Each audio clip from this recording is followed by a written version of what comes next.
Père et du Fils et du Saint-Esprit. Amen. Nous disons, frères et sœurs, nous parlons de la fraternité, première séquence, fraternité, vivre fraternellement, vivre amicalement, vivre sans haine, vivre sans jalousie, c'est quelque chose d'extraordinaire.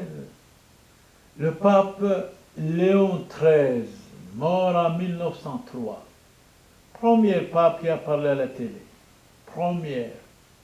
Il dit la fraternité dans le Christ est plus précieuse que le sang, que la famille. La fraternité dans le Christ est plus précieuse que le sang. Bien sûr, nous devons nous sacrifier, ne sacrifier jamais l'honneur, la dignité pour arriver aux honneurs. La dignité humaine doit être respectée, doit être honorée, fraternellement, amicalement. Quand votre ami a fait une faute, parle avec lui une fois ou deux fois, fraternellement, amicalement. Peut-être il va se repentir, peut-être il va être mieux. Je suis absolument certain. Il y a en effet de la gloire de fuir le péché. Et souvent, nous aimons le mal, nous aimons le péché, nous aimons la contrariété, nous aimons de ne pas être fraternels. Regardez Saint Ambroise qui dit, mort en 397, grand évêque de Milan, qui dominait les rois, qui a dominé même Théodose le Grand.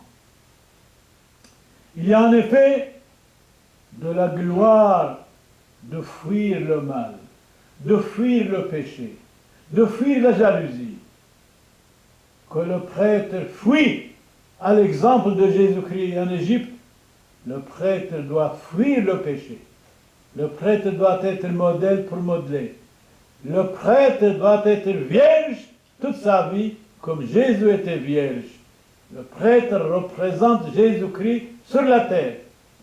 Le prêtre, comme disait Saint Curé d'Ars, est le deuxième Christ sur la terre. Prêtre, convertissez-vous. Ne soyez pas esclaves de vous-même. Ne péchez pas. Soyez miséricordieux. Ne condamnez pas. Soyez un exemple.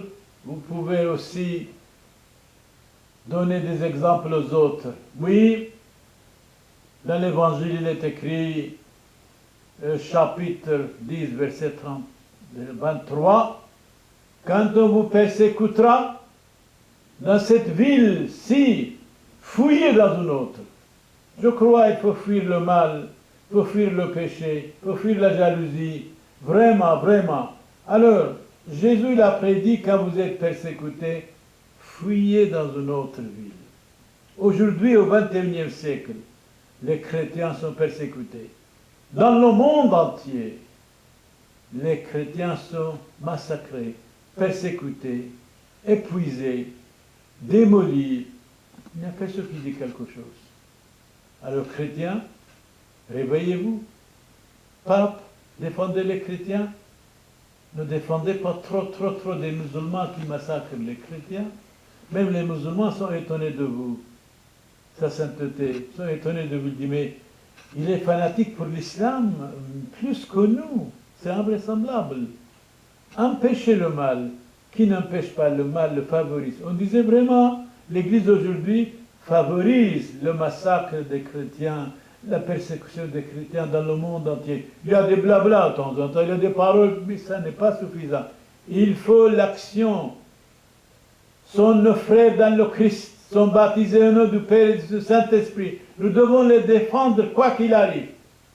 Avançons, n'ayez pas peur de protéger des chrétiens persécutés par l'islam dans le monde entier. Je vous remercie grandement pour votre écoute. Attention, je n'ai rien contre l'islam, mais de certaine manière, ne doivent pas tuer les chrétiens inutilement dans le monde entier.